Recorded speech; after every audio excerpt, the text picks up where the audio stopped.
حدیث نمبر 5، نبی کریم صلی اللہ علیہ وسلم کی اطاعت۔ کتاب الاحکام، بخاری ہی کی روایت ہے۔ ابو ہریرہ رضی اللہ عنہ سے روایت ہے کہ رسول اللہ صلی اللہ علیہ وسلم نے فرمایا، جس نے میری اطاعت کی تو یقیناً اس نے اللہ کی اطاعت کی، اور جس نے میری نافرمانی کی تو یقیناً اس نے اللہ کی نافرمانی کی۔ تو اس سے پتہ چلتا ہے کہ رسول اللہ صلی اللہ علیہ وسلم کی نافرمانی کوئی معمولی گناہ نہیں ہے، کوئی معمولی چیز نہیں ہے، کیونکہ آپ نے جو کچھ ہمیں بتایا وہ اپنی طرف سے نہیں تھا، بلکہ اللہ سبحانہ وتعالیٰ نے ان کو سکھایا تھا۔ اور اطاعت کا مطلب ہوتا ہے کہ حکم شرعی کے موافق کام کرنا، جس چیز کا حکم دیا گیا ہے اس کو بجا لانا، اور جس سے منع کیا گیا اس سے بچ جانا، اور اس کا اپوزٹ نافرمانی ہوتا ہے، عصیان ہوتا ہے۔ قرآن مجید کی متعدد آیات اس کی اہمیت کی طرف اشارہ کرتی ہیں۔ مثلا سورۃ النساء میں آتا ہے، من یطع الرسول فقد اطاع اللہ، جس نے رسول کی اطاعت کی تو اس نے دراصل اللہ ہی کی اطاعت کی۔ اور پھر یہ اطاعت بڑے بڑے احکامات میں تو ہے ہی ہے، جیسے نماز، روزہ، حج، زکوٰۃ وغیرہ میں، یا حقوق العباد کی بعض باتوں میں، لیکن چھوٹی چھوٹی چیزوں میں بھی آپ صلی اللہ علیہ وسلم کے طریقے پر چلنا ضروری ہے۔ آپ کی پسند کو اپنی پسند بنا لینا یہ بہترین کاموں میں سے ہے، کیونکہ رسول اللہ صلی اللہ علیہ وسلم بہترین اسوہ حسنہ تھے، اللہ کے محبوب تھے، تو پھر ہمیں بھی اللہ کی محبت پانے کے لیے آپ جیسے اعمال کرنے چاہیے۔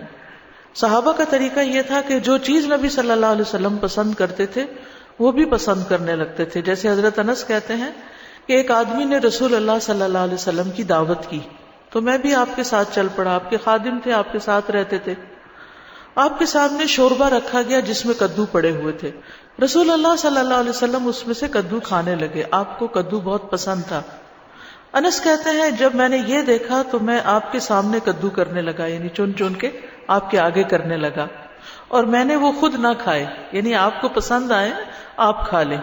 یہ محبت ہوتی ہے نا، محبت قربانی مانگتی ہے، اور محبت کو ثبوت قربانی کے ساتھ دیا جاتا ہے کہ انسان دوسرے کو اپنے اوپر پھر فوقیت دینے لگتا ہے، ترجیح دینے لگتا ہے، ایثار کرنے لگتا ہے۔ انس فرماتے ہیں کہ اس کے بعد میں ہمیشہ کدو پسند کرنے لگا، جو کھانا بھی میرے لیے تیار کیا گیا اور جتنا مجھ سے ہو سکا میں نے اس میں کدو کو ضرور شامل کر لیا۔ اور آج آپ دیکھیں کہ جدید تحقیقات کیا بتاتی ہیں کہ کدو بہت سی بیماریوں کا علاج بھی ہے، یعنی صحت مند، نفع مند غذا ہے۔ تو یہ ایک چھوٹی سی مثال ہے ایک صحابی کی کہ کس طرح وہ صرف دین کے احکامات میں نہیں بلکہ آپ کی ذاتی پسند ناپسند کو بھی محبت کی وجہ سے اختیار کر لیتے تھے۔ پھر اسی طرح ابن عمر کہتے ہیں کہ میں نے ان دو رکنوں، رکن یمانی اور حجر اسود کے استلام کبھی نہیں چھوڑا جس وقت سے میں نے رسول اللہ صلی اللہ علیہ وسلم کو استلام کرتے دیکھا، نہ سختی میں اور نہ آسانی میں، یعنی میں اس کی پابندی کرتا ہوں۔ پھر اسی طرح یہ ہے کہ صرف اطاعت ہی نہیں بلکہ جن چیزوں سے آپ نے روکا ہے ان سے رکنا بھی ضروری ہے، اور کسی معاملے میں آپ کی مخالفت نہیں کرنی چاہیے کہ آپ اس راستے پہ جا رہے ہیں اور ہم کسی اور راستے پہ چل پڑیں۔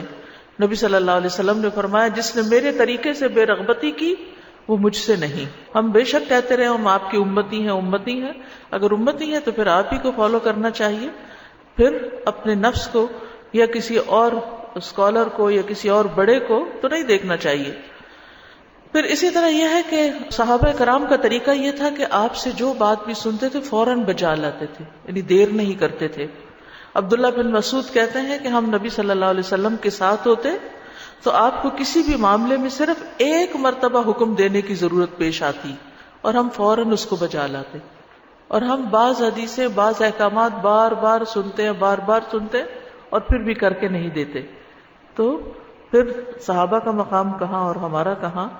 ہم اگر ان کے پیچھے چلنے والے ہیں، والذین اتبعوہم بإحسان، تو پھر ہم اس قافلے میں تبھی شریک ہو سکتے ہیں جب ہم بھی صحابہ کا طریقہ کار اختیار کریں جو نبی صلی اللہ علیہ وسلم کے ساتھ ان کے تعلق کا تھا۔ ابو جریح جابر بن سلیم کہتے ہیں کہ میں نے ایک شخص کو دیکھا کہ لوگ اس کی بات خوب سنتے اور مانتے، جو بھی وہ کہتا قبول کر لیتے۔ میں نے پوچھا یہ کون ہے؟ انہوں نے بتایا یہ اللہ کے رسول ہیں۔